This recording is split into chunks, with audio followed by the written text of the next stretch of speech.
good to be back. Thank you, thank you. It's good to be back, Mr. Mayor, in this former terminal museum. I tell you what, this is a magnificent facade, isn't it? This is, I understand that a few marriage proposals were made by standing in that corner and whispering to somebody in the other corner. Mr. Mayor, thank you for the passport into the city. Thank you for your friendship. I'm looking around for you. I couldn't see you in the light. Thank you, Mr. Mayor. And thank you for, the mayor's very good friends with the fellow who, one of the brightest, most decent men I know, who occupies my seat in the United States Senate, Senator Chris Coons. They were Truman Scholars together. And you guys seem like you're cut from the same cloth. Thank you very, very much for your support. I appreciate it, Mr. Mayor. And Kate, you're something else. Now, Kate, you know, there's an old joke a long time ago, a particular senator said to me, this is back when I was much younger, I was in my second term, running for my second term. He said, Joe, I'll come to Delaware for you and campaign for you or against you, whichever will help the most. My offer still holds. I hope my endorsement didn't hurt you. And, but all kidding aside, Kate, we need you in the U.S. Congress. And I really mean it. And the reason I say that is you're a healthcare advocate, a cancer survivor, a mom, and we need leaders like you representing the people of the 1st District. People understand what's going on every day. The discussions that take place around the kitchen table in the morning where families are still struggling, trying to figure out what to do.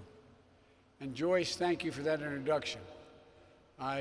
Before I begin, let me say that I'm saddened to hear one of my baseball heroes, Joe Morgan, second baseman, Reds legend, Hall of Famer, a good man, passed away.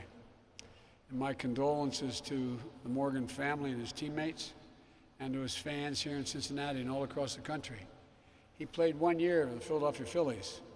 Now, I'm going to get myself in real trouble, but I have a bad habit of telling you the truth. I happen to grow up in a household in Scranton, Pennsylvania, where if you wanted to have dinner, you had to be a Yankees fan, because that was the farm club, the AAA ball club, the Yankee ball club. And my grandpa was an all-American football player, but he was a great Yankees fan. And but it wasn't hard back in those days. There was Whitey Ford and a few others. But in Delaware, if you are not a Phillies fan, and let me put it this way, if I were not a Phillies fan, I'd be sleeping alone. My wife's a Philly girl. You think I'm kidding. I'm not. But Joe actually played for a year in the Phillies, if my memory serves me correctly. And, you know, he has fans all over the country. It's amazing to be both the heart when he was a second baseman and the voice as one of the great baseball announcers in history of the same club. I mean, that's a pretty incredible accomplishment. And so my best to his family and to his fans, and he has fans all across the country. Folks, as my football coaches say, it's go time, Joe. It's go time. This is the most important election of our lifetimes. Not because I'm running, because what's at stake. The next president is going to determine not just the next 4 years, but what the next decade or more is going to look like, because there's such a stark, fundamental difference. And you here in Cincinnati can make all the difference, and all the difference in Ohio. I learned a long time ago, coming out to Ohio, that you win Ohio from Cincinnati north, head north. Well, you are the starting gate. And I love being back here. And again, what a beautiful museum and terminal this is. I spent a lot of time, as I was telling the mayor, in train stations. When I first got elected to the United States Senate, I was 29, I was in Washington, and interviewing for staff using Senator Kennedy's whip office. And I got a phone call from a first responder saying my wife and daughter had just been killed, and my 2 boys were really badly injured, and not sure they were going to make it. My fire department, and I love my fire service, took about 3 hours in the jaws of life to get my kids out of the car because they were broadsided by a tractor trailer. And I didn't want any part of going to the United States Senate. My sister managed my campaign, and younger sister and my much younger brother raised all the money we raised, $187,000. We went to our governor to determine who they'd pick in my spot, because I didn't plan on going. A lot of really fine men who were in the Senate at the time, and Republicans and Democrats came to me and said, just come and stay for 6 months and help us organize. And so I started commuting every day, back and forth. And that's how I got involved as sort of Mr. Amtrak, because when they published that, they keep fastidious records on how many miles you travel on government aircraft when you're vice president. And I had traveled a little over, I think it was 1,400,000 miles. It was on the front page of the paper.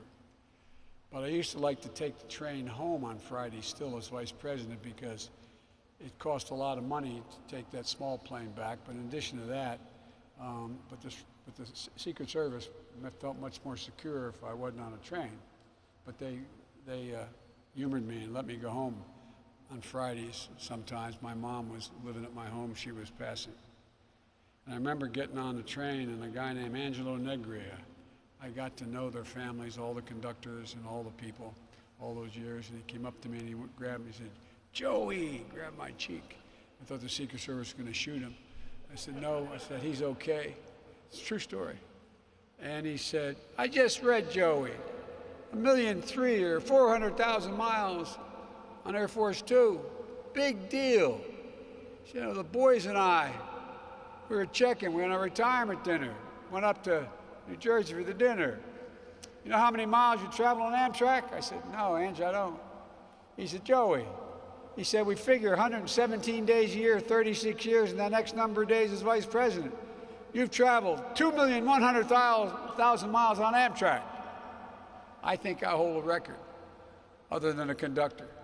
And so they gave me a key to the engine, because I'm the only one I know of. I'm not supposed to say that, but I got it hidden. My point is that, as a sidelight, one of the ways we're going to revive this economy is we're going to end up moving high-speed rail and commuter rail across this country in a way that we haven't done before. And but the reason I went home is the same reason why all you do, try to, and that is that to be there in the evening when my kids went to bed in the morning, my son Bo, my son Hunter, my daughter Ashley, get them back to school in the morning on the way to the station, and then they got older, it wasn't the case, but get to kiss them goodnight. And as they kid, "I know, Dad, we got to say 3 Hail Marys and God bless our troops." But so for 36 years we did this, 250 miles round trip. And folks, you know, it's really one way that I've said this before, and I apologize for the press that travels with me for repeating it, but as I'd ride home at night, and usually I could get to 7 o'clock, the last fast train, now they call it a Acela, it was then called a Metro, was at 7 o'clock. And I'd ride, you get outside the Beltway exit, and you ride by all these neighborhoods, and I look in the windows and wonder, literally sitting there, looking out the window, what are those parents talking about at that dining room table tonight? What are they doing before they put their kids to bed, or right after they put the kids to bed and come back and sit down?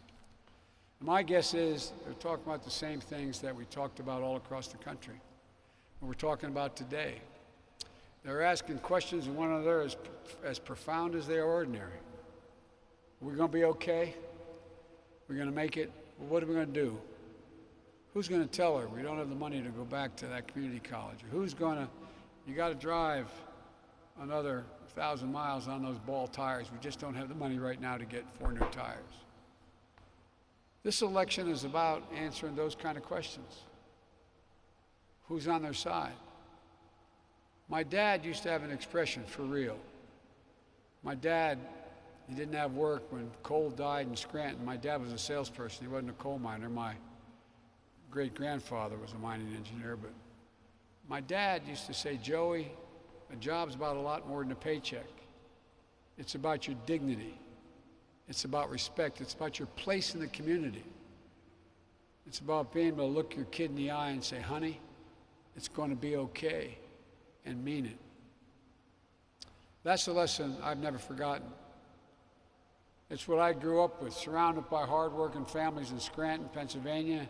When my dad had to move to Delaware, took us home to my grandpa for a year. But we finally got down, we got together again, and that's the discussions we had in Claymont and Scranton, like here in Cincinnati. But times are hard. Unemployment is up due to the pandemic. An economic outlook remains very uncertain and very mishandled.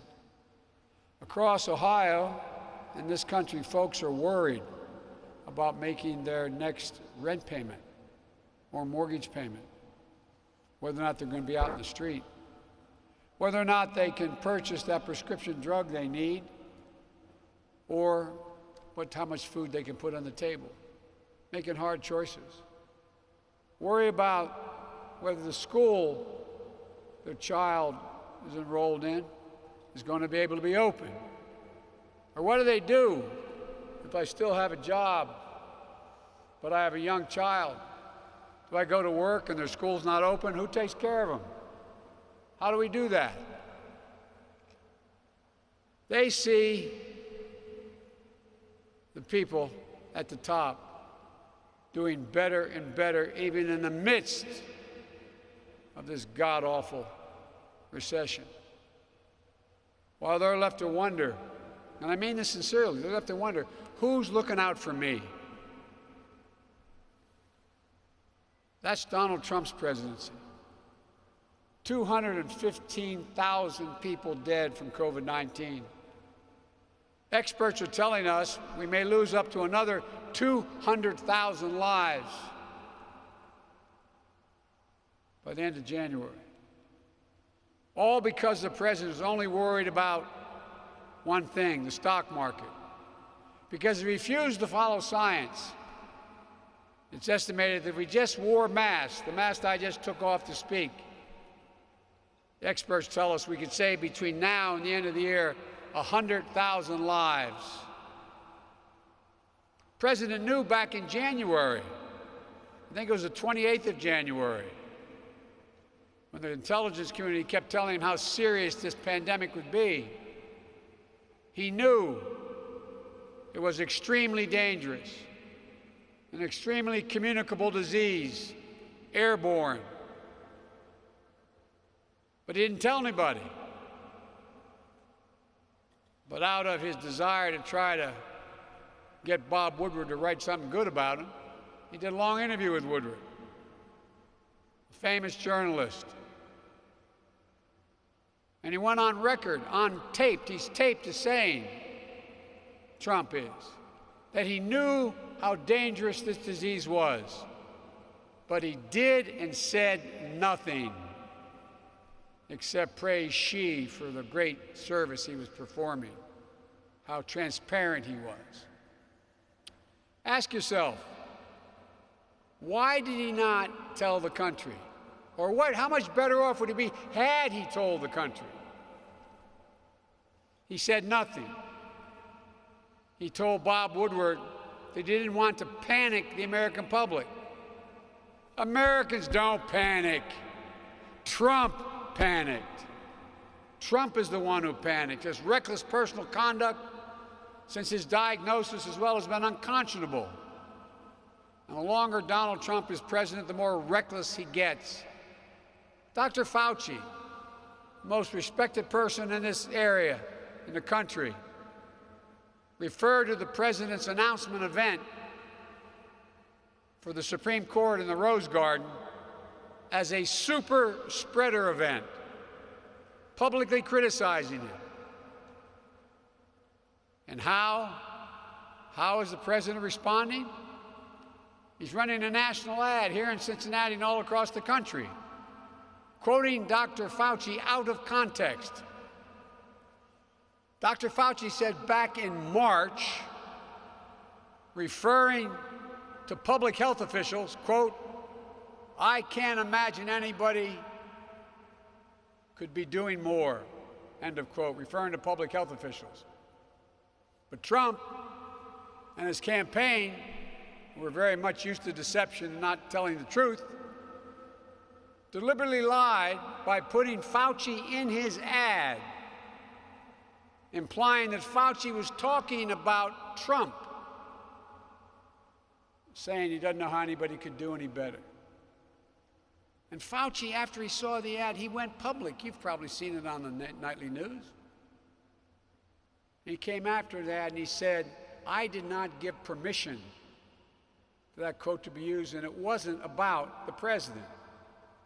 And even after he said that, and the point, I listened to your talk, even after he said that, look what happened.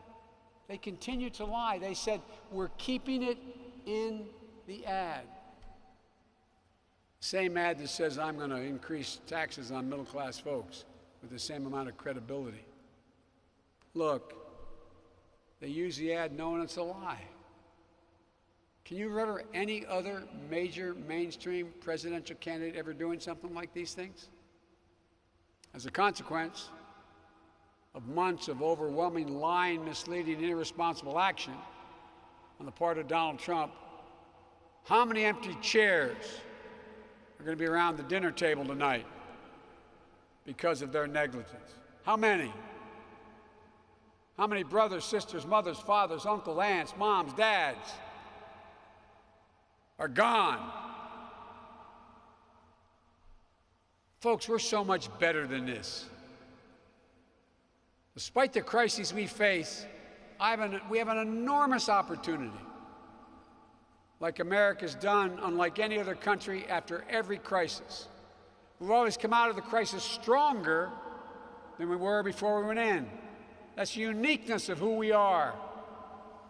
We now have an opportunity to build back and build back better, to get everyone a fair return on their work, an equal chance to get ahead, begin to reward work, not just wealth.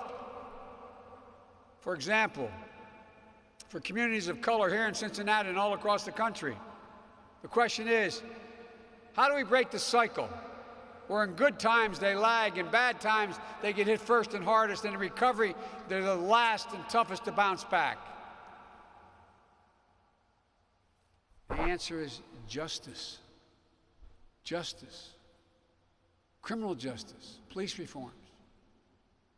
I know this nation is strong enough to both honestly face systemic racism and strong enough to provide safe streets for our families and small businesses that too often bear the brunt of looting and burning, which is never justified. We have no need, though, for armed militia roaming the streets. We should have no tolerance for extremist white supremacist groups menacing our communities. You've been reading what's happening up in Michigan. The governor's a good friend. They're in her driveway with assault weapons, standing there because you can open carry in their state, attempting to intimidate. Remember, I was going to call it a debate, but the shouting match he engaged in, when he was asked by a Fox reporter, not a left-wing somebody or other, would he condemn white supremacy? Never answered the question. I said, what about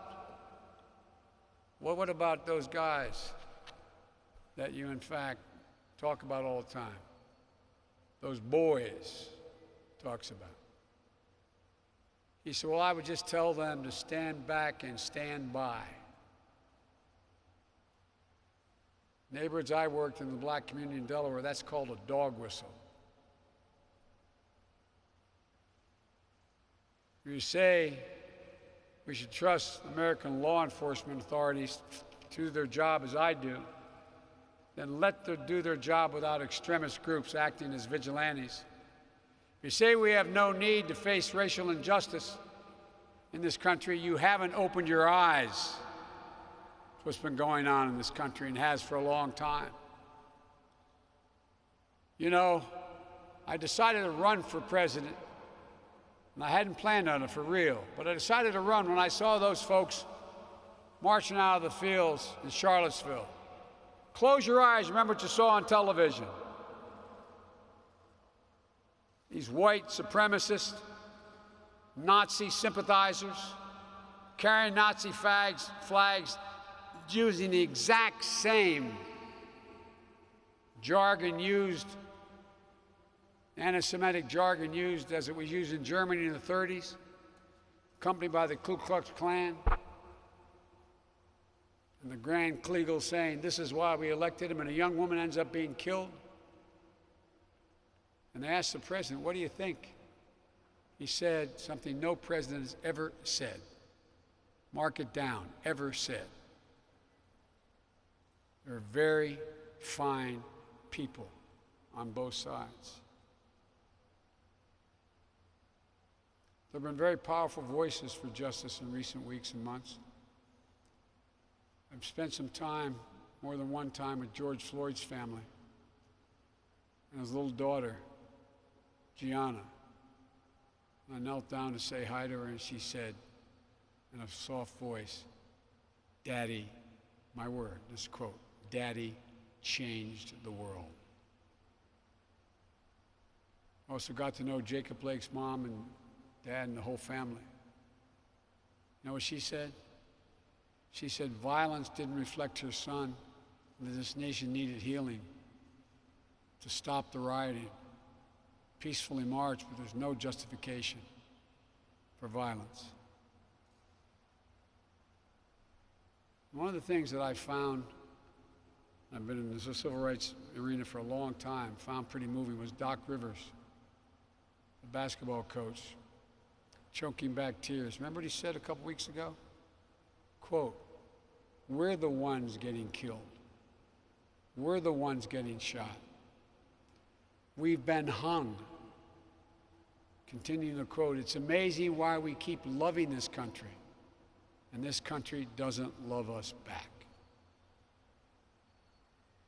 Think about that. Think about what it takes for a black person to love America.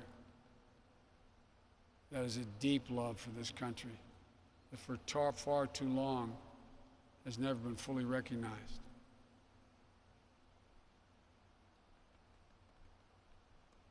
You know, Trump talks about the lack of systemic racism. This is the first administration. We've never met, we hold these truths to be self-evident that all men, we've never met that standard. But every generation has moved closer and closer and closer to inclusion. This is the first one, elected president, to deliberately try to turn it back in a big way. With all due respect, I think what we need in America is leadership that seeks to de-escalate tensions, to open the lines of communication, and bring us back together, to heal, and to hope. As president, that's precisely what I will do. That's a president's job.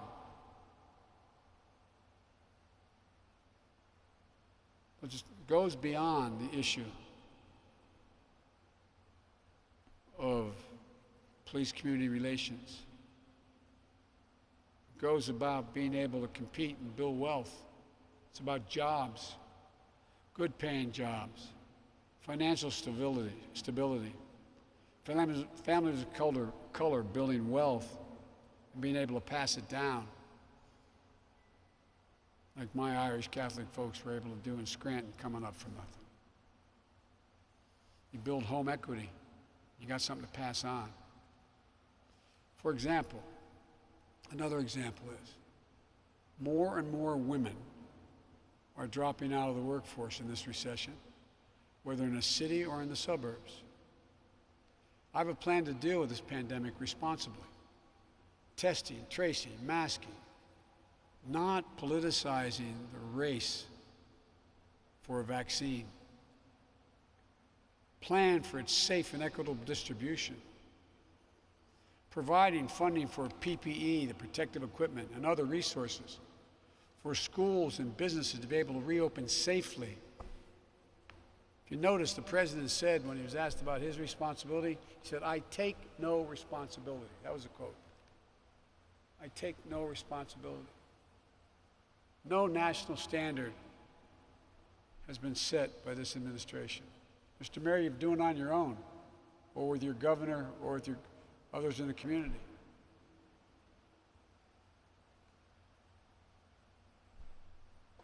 We have to do so much, and we can do so much. Ease the caregiving crisis for so many families experiencing now. That squeeze between raising your kids while caring for an aged loved one. It's real. Protect your health care in the middle of this pandemic. Why do so many Republicans today have time to hold a hearing on the Supreme Court with 22 days left to go instead of providing significant economic recovery and needs for the people who are hurting so badly, Democrats and Republicans? Think about that. I handle the Recovery Act for our administration. $800 billion in 18 months with less than 0.2% waste or fraud. We had an inspector general who looked over everything I did, and I met with once every 2 weeks. Got $145 billion out to state and localities so you didn't have to lay off cops, firefighters, school teachers, nurses, first responders. What are we doing? Zip. The House acted at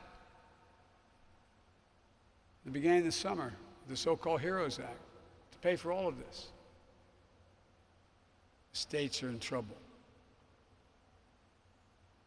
I'll tell you why they're not doing anything about it.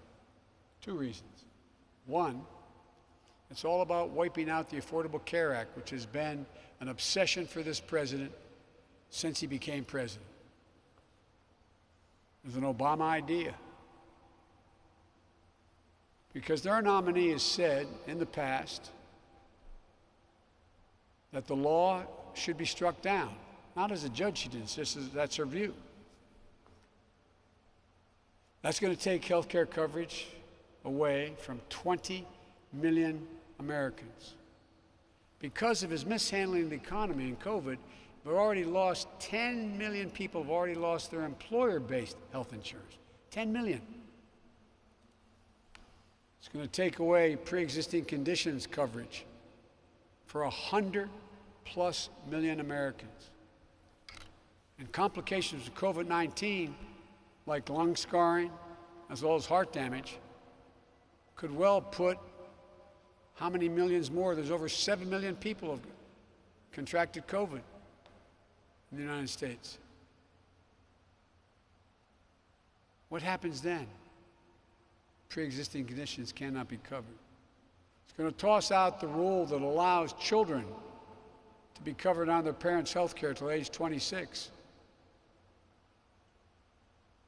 It's going to take us backwards when insurance companies could charge a woman more for the same exact treatment that they charge a man. When pregnancy, once again, becomes a pre-existing condition. Folks, we can do so much better than this.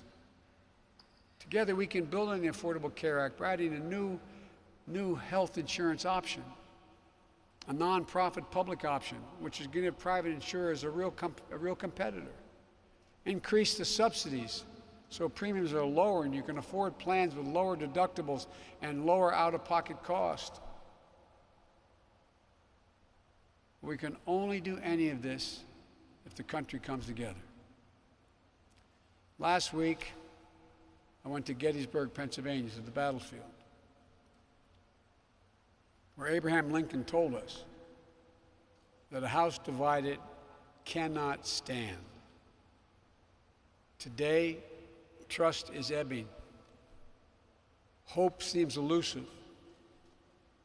Instead of trying to heal, his policies are ripping us apart.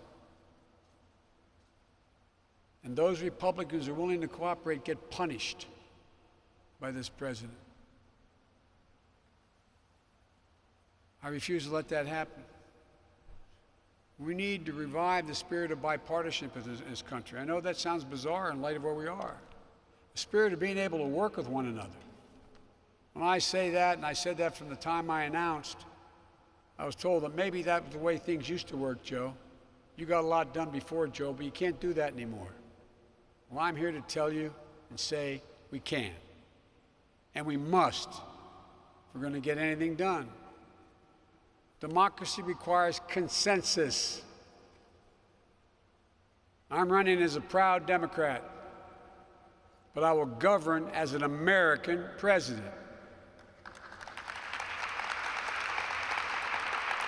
There will be no blue states and red states with me. It's one America. I'll work with Democrats and Republicans. I'll work as hard for those who vote against me as those who voted for me. That's the job of a president. The duty to care for everybody. We can disagree on policy, but you can still care. And you, too, have a sacred duty, in my humble opinion, as my friend John Lewis said before he died and while he was alive. You have a sacred obligation to vote. It matters. Ohio matters. You elected me and Barack in 2008 and 12. I'm asking for your support. I want to earn. I take nothing for granted. I'm asking for your support for Kamala and me in 2020. I promise we'll always have your back. So please vote. Go to iwillvote.com/OH now to request your absentee ballot, to vote by mail, to confirm your early voting location, to vote early in person, to find your polling place, to vote in person on Election Day. Just make sure you have a plan. As the future Congresswoman said, bring along family, bring along friends, make their plans to vote as well, no matter what. Don't let anybody discourage you and tell you your voice won't be counted. It does. Don't be intimidated by talk of having some of these Proud Boys stand there with their rifles in lines where you can open carry to try to intimidate people without saying anything. You, the American people, decide our future. Vote, and I'm convinced you're going to turn out in large numbers. When I announced, I said I was running to restore America's soul. Well, it's time to restore its soul. It's time to rebuild the backbone of this country, the middle class. And this time, bring everybody along, no matter your race, your age, your gender, your religion, ethnicity, sexual orientation, disability. Everybody gets to come along. It's time to unite America. And we'll do that by choosing hope over fear, science over fiction, truth over lies, and unity over division. There's nothing beyond the capacity of this nation when we stand together. So it's time to stand up, take back our democracy, unite, and let's, for the first time in a while, reflect the values that the vast majority of Americans hold. May God bless you, and may God bless our troops. Thank you. Thank you. Thank you.